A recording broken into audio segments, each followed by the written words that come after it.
And I got my buddy Jamie Thomas with me on as we do another podcast, gearing up for another huge day of action this Saturday as we have the Gamecocks coming to the Plains to take on Auburn, and Alabama is on the road in what used to be a major rivalry, lately not so much, against Tennessee.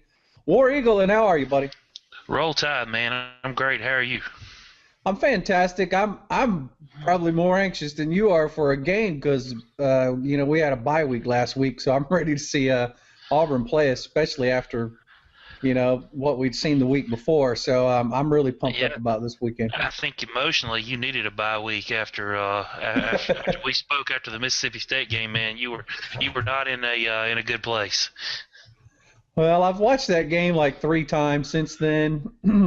That game was so winnable. That's what's so frustrating about it. It was just so winnable, It was. Auburn made some mistakes, but you know what? Mississippi State is just they're a good football team this year. It's never a bad thing when you're losing to the current #1 team in the country. They're playing really good football, and unlike years of past, no shame in losing to the Bulldogs.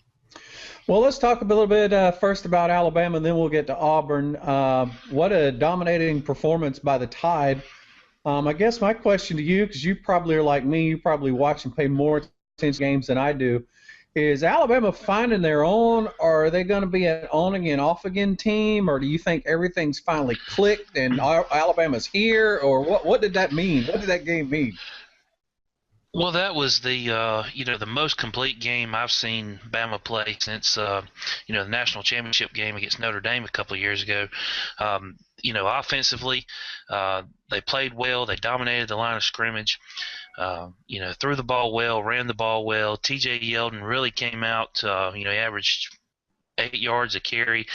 Derrick Henry averaged 7 yards a carry. Blake Sims ran the ball real well. So the running game was there, which is something we haven't seen this year so far. And then the passing game, Blake Sims, 16 for 27, 268 yards and 3 touchdowns. Really only made one mistake. That mistake didn't hurt us. He threw a ball. We were driving there at the beginning of the game. He threw a ball, hit a Texas A&M defender right in the hands. Had the A&M defender pick that off, taking it back for a touchdown, that could have been a game changer. But he dropped it. Bama scored, and the onslaught continued. So, even though the offense looked great, there's still some things to work on. Again, though, it was the most complete game I think they've played since Notre Dame, since they won the national championship. I don't think there's anybody on any level of football that could have beat Alabama Saturday. It was just their day. The team just kind of looked like it had a different feel, a different personality. They looked like they were having fun instead of having to stick up their rear end the whole time. So I don't know. Maybe Saban, lit a fire after that horrible showing against Arkansas, 14-13. Maybe he lit a fire under some folks, but I'm telling you, if they play like this the rest of the year, there's nobody on the schedule that can beat them. That's my question, though, is you made a good point. They look like another team. They did look like another team. So are they another team, or did they just have a good day and you don't know what to expect out of them this weekend? That's my question. Because you're right. If they keep playing like that, God help everybody, including my Auburn Tigers, because that's going to be rough to take on that team in Bryant-Denny. I don't think we can honestly answer that question until we see what happens against Tennessee this week. This is a game Alabama should win. Granted, Texas A&M is not as physical as teams like Mississippi State or Ole Miss. Are not as good defensively. But to shut down that Texas A&M offense, I mean, the defense just absolutely came in and dominated. In order to answer that question, we got to see what happens against Tennessee. If they come out and they beat Tennessee by 4 or 5 touchdowns, hold Tennessee to a touchdown or less, then I would think, this is a new Alabama football team. If they come out and they barely scrape by, it's going to be one of those remaining parts of the seasons where you just hope and pray that the real Alabama football team stands up. Well, I agree with you there. But Tennessee's one of those teams where you keep thinking they may catch traction and then just have the rest of the season be phenomenal, but they never quite get there.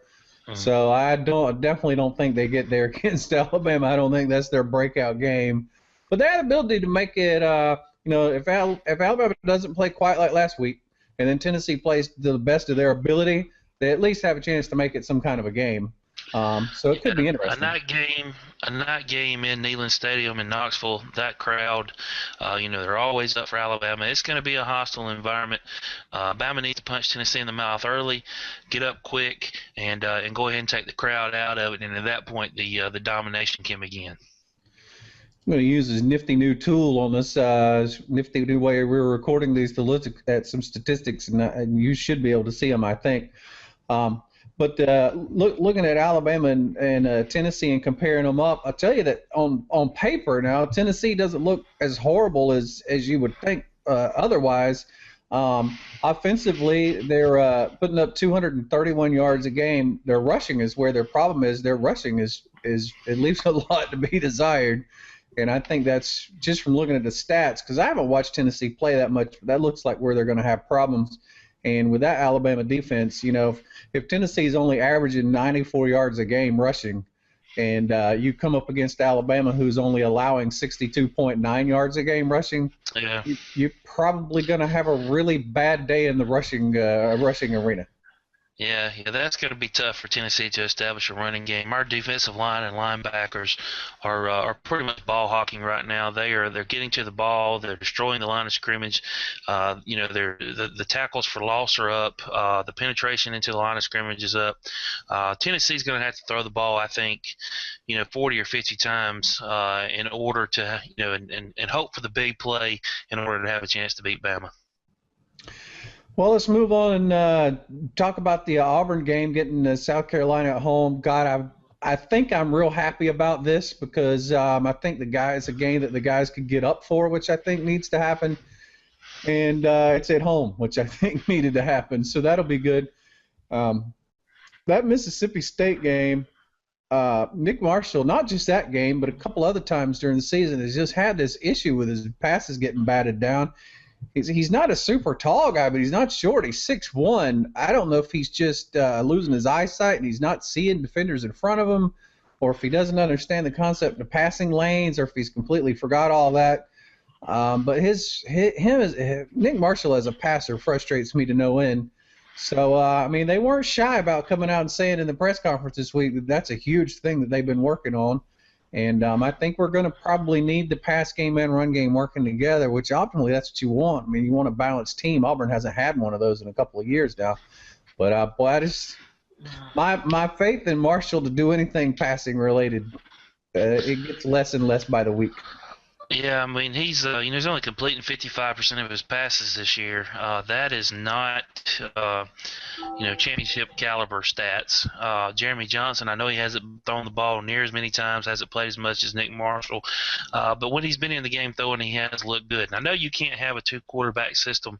Every time you're going to throw the ball, you're going to bring in Jeremy Johnson. Every time you want to run the ball, or have your quarterback keep the ball, you bring in Nick Marshall. It just doesn't work that way. But Auburn's going to have to make a decision. I know right now Nick Marshall's the man. He proved last year that he can do things with this team that are really miraculous. But I think if Auburn has is going to have a chance to win out the rest of the year, I think Jeremy Johnson's going to have to see the playing field a little bit more. I think he's going to have to be put in, give him a few drives to get some rhythm going, and pretty much look at a two-quarterback system for Auburn. Well, Gus Malzahn is a genius, and I would never want to question that. His ability to figure out schemes and come up with new ways of messing people up on defense is just amazing to me. But would it be so far-fetched to have a two-back system with Jeremy Johnson as the quarterback and actually put Nick Marshall in the backfield? I think he'd make an awesome running back. Is that just me? Am I the only person that thinks that? Nick Marshall's an outstanding athlete. He's averaging 6.5 yards a carry right now. That's better than anybody else on the team. I don't see a problem. Even lining up in the Wildcat, doing that a little bit more with Marshall back there. Like you said, it's scary.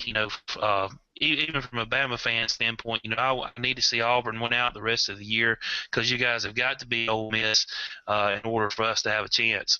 I want to see Auburn succeed, and I just don't think you can get through the rest of the season without another loss with Nick Marshall. Yeah, you just mentioned an interesting scenario that we'll talk about after we get through with Auburn to wind up the broadcast, because I was thinking about that yesterday. So hang on to that. We'll talk about it. A quick note from our Facebook page. Michael Robinson posted a comment. Well, first of all, he's the one that said, "When are you going to do another podcast?" I didn't know anybody cared. So thanks, Michael, for caring. So I asked him if he had any questions, and he wanted to know about Whitehead. Of course, this broke yesterday afternoon. Jermaine Whitehead is back. A quote from Gus Malzahn yesterday. He said Jermaine Whitehead is being reinstated. He's been practicing with the team since Sunday, and he's trying to do everything he can to earn himself a place back on the field. And he said he didn't know how long it would be until he was. At the beginning of the year, that really concerned me because, Whitehead was big in 2013 and was only getting better. But I tell you, Joshua Holsey's really stepped up. 26 tackles, 11 of them against K-State, which earned him the SEC Player of the Week on defense. So, he's done admirably there. I think we're okay. Be good to have him back, but from those comments, I don't think we'll see him this weekend. So to answer your question, Michael, it doesn't look like he'll be back. But I'll tell you what it does is it brings back some depth at another key position, which is always a good thing. When you don't have depth, you're always concerned. That is definitely something Auburn has struggled with defensively, is having depth in those positions. The one deeps, I think they're just as good defensively, or just as talented defensively as any other team in the SEC. The problem is when those guys get winded or need to come out of the game, your two deeps and your three deeps are really where you guys are hurting. Whitehead being back in the lineup, that's great news for Auburn fans. So let's talk a little bit about the season, how the season could wind out, how the season's going to go. I was pondering this yesterday, and what I think would be probably the best set of circumstances for Alabama and Auburn. You and I are some more level-headed Alabama and Auburn fans, because I realize that we need Alabama to do well to have great things happen, and I think you realize the same thing.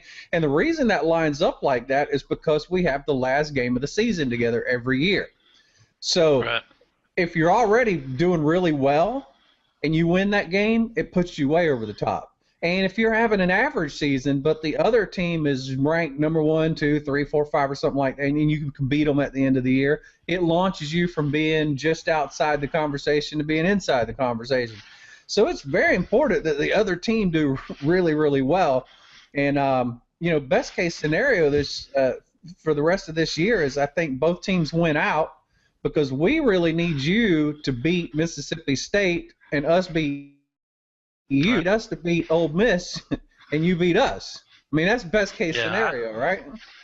Yeah, I don't think as far as Mississippi State goes, I don't think there's really anybody left on the schedule other than Alabama, and that's including Ole Miss. I think Mississippi State, if they continue to play at the level they're playing, they're going to run Ole Miss out of the stadium. So I don't think there's any team left on State's schedule other than Alabama that can beat them right now. The same goes with with Ole Miss. I think other than Mississippi State, Auburn is the only team that left that could beat them. And for Bama fans, we need Ole Miss to have 2 losses. They need to lose to State, and they need to lose to Auburn. And then Bama needs to win out in order for us to reach the the SEC championship game. I know as a Bama fan or an Auburn fan, your first instinct is you want Bama to lose, or you want Auburn to lose. But this is definitely one of those times we got to pull together, man, and just root for the other team to keep on winning until the Iron Bowl. Yeah, even if it's for selfish reasons, because you necessarily love the other team. But I'm that way every year. But I think this year, man, it's especially important if both teams don't get the job done against putting a loss on those Mississippi teams. That guarantees one of them is going to be probably seeded number 1 at the end. Whichever one of them wins that Egg Bowl, which is the stupidest name for a bowl ever. On the other hand, if we both get the job done and each hand them a loss, then that pretty much means Egg Bowl winner, Iron Bowl winner are probably seeded. That being said, I'm a realist. God, I love my Auburn Tigers, but Auburn has the hardest job of getting that winning out to the end of the season done. I don't know if it can happen. There's too many games on the road. We'll see. I think two of them though, especially. Ole Miss is one of them. That's on the road. Alabama will be the Iron Bowl, so we just need to have one out until the Iron Bowl, I think. But we'll see what happens. It'll be interesting nonetheless. It's just so bizarre that it's all about Alabama and Mississippi, and yeah. If you're a fan of another team this year, you're having a sucky season because nobody gives a damn about your team. That's right. I mean, four of the top 5 teams other than Florida State, and I guess as bad as I hate Florida State, and I know they're one of your teams that you pull for outside of the SEC, but I'm just tired of hearing about those guys. I'm tired of hearing about Jameis Winston, and I'm tired of hearing about Jimbo Fisher. Unfortunately, I don't think there's anybody on their schedule that's going to beat them, so I think they're going to be one of the top 4 teams, but we can really stick it to the rest of the college football world if we have at least 2 teams in the playoffs. Don't know how it would work. I mean, I guess it's possible there could be 3. I don't see that happening, but we've got to maintain that dominance in the state. We're never going to hear the end of it from our neighbors over in Mississippi. That's for sure. Well, you know that Florida State is my second team, but did you see the rant that I put up the day before yesterday about Florida State? Yeah, I saw it. Okay, yeah. Obviously I'm a sane Florida State, secondary Florida State fan kind of guy because they're so overrated, man. If they had to play, even if they had to play the SEC East's schedule, I think they'd lose 2 games. If they were in the West, they'd win the 4. So 3 anyway, at least 3. Their defense is god-awful. Their offensive line is like a sieve, man. Defensive players shoot through that line like nobody's business. Jameis is running his butt off. And, if he didn't have they'd really be screwed. So they're just highly overrated. And it really sucks when you because I'm Auburn first, I'm SEC secondary, and then I guess I'm Florida State after that. So I guess that's third. But, man, when you see the West as well as it is, and then you see that it's impossible for all those teams to make it even into the playoffs. It really sucks because we all cannibalizing each other, killing each other. So it's good, it's bad. At least you're tested when you get there, and that's what I like about it. If you can just make it to the Final Four, nobody's going to be more tested than the team that gets there from the West. Yeah, I think right now it's the best division in football. Period. There's no other conference that's going to put that many great teams in the top 5 or top 10 really. It's just unbelievable the amount of quality football that's coming out of that division. It's physical, it's fast, it's just a lot of fun to watch. Whether your team is winning or losing, it's a lot of fun.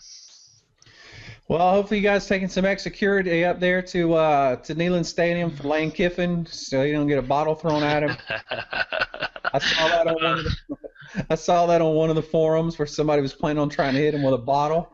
I don't know if Layla is making the trip with him or not, but I would imagine there'll be a couple of extra troopers stationed around Lane while he's there. Should be madness up there, man. A couple of good games this weekend. We may or may not get another podcast in before the weekend. If we don't, we'll talk to you about it next week in War Eagle. All right, roll tide, man.